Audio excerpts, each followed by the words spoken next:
Hi, Winzo here, and today we're going to continue reading Magic Treehouse, Book 1, Dinosaurs Before Dark.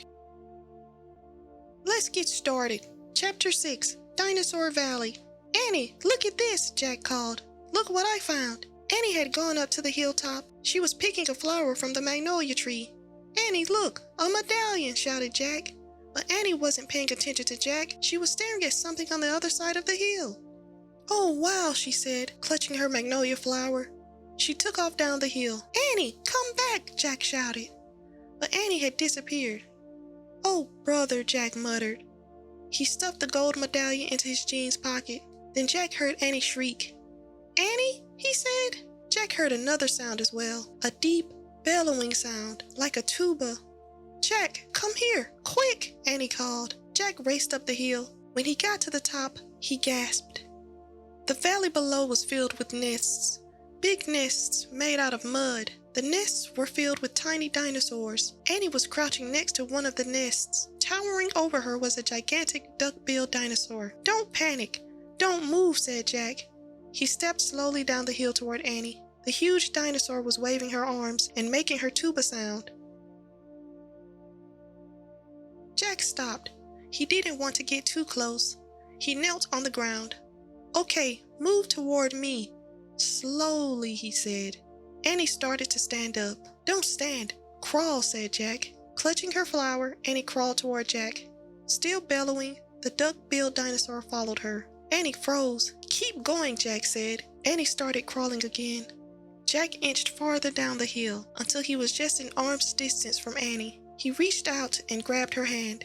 He pulled Annie toward him. Stay down, Jack said. He crouched next to her. Bow your head. Pretend to chew. Chew, said Annie. Yes, said Jack. I read that's what you do if a mean dog comes at you. She's no dog, Jack, said Annie. Just chew, said Jack. Jack and Annie both bowed their heads and pretended to chew. Soon the dinosaur grew quiet. Jack looked up. I don't think she's mad anymore, he said. You saved me, said Annie. Thanks. You have to use your brain, Annie, said Jack. You can't just go running to a nest of babies. There's always a mother nearby. Annie stood up. Annie, don't, said Jack. Too late.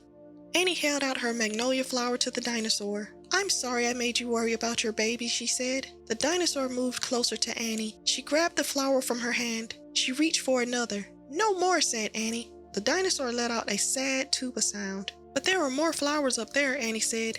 She pointed to the top of the hill. I'll get you some. Annie hurried up the hill.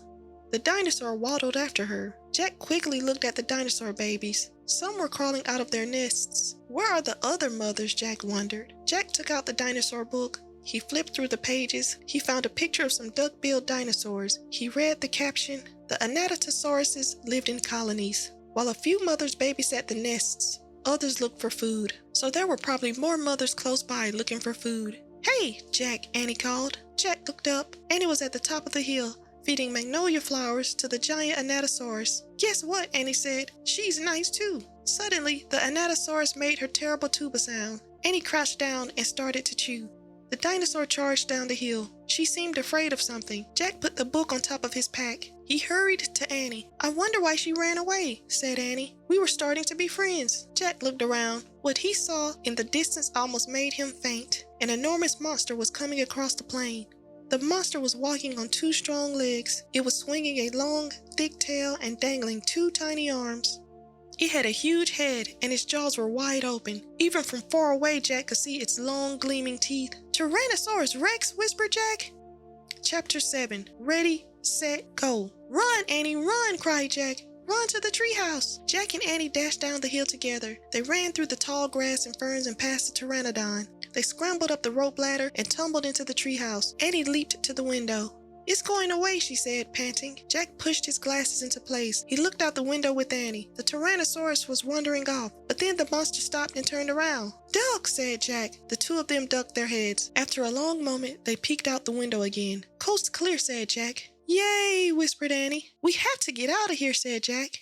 You made a wish before, said Annie. Right, said Jack. He took a deep breath. I wish we could go back to Frog Creek. Nothing happened. I said I wish, started Jack. Wait, said Annie. You were looking at a picture in the dinosaur book, remember? Oh, no, I left the book and my pack on the hill, said Jack. I have to go back. Forget it, said Annie. I can't, said Jack. The book doesn't belong to us. Plus, my notebook with all my notes is in my pack. And my... Okay, said Annie. I'll hurry, said Jack. He climbed quickly down the ladder and leaped to the ground. Jack raced past the pteranodon, through the ferns, through the tall grass, and up the hill. He looked down. His pack was lying on the ground. On top of it was the dinosaur book. But now, the valley below was filled with Anadatosauruses. They were all standing guard around the nests. Where had they been? Did fear of the Tyrannosaurus send them home? Jack took a deep breath. Ready, set, go, he thought. He charged down the hill. He ran to his backpack. He scooped it up. He grabbed the dinosaur book. Jack heard a terrible tuba sound, then another, and another. All the Anadatosauruses were bellowing at him. Jack took off. He raced up to the hilltop. He started down the hill. He stopped. The Tyrannosaurus Rex was back. It was standing between Jack and the treehouse.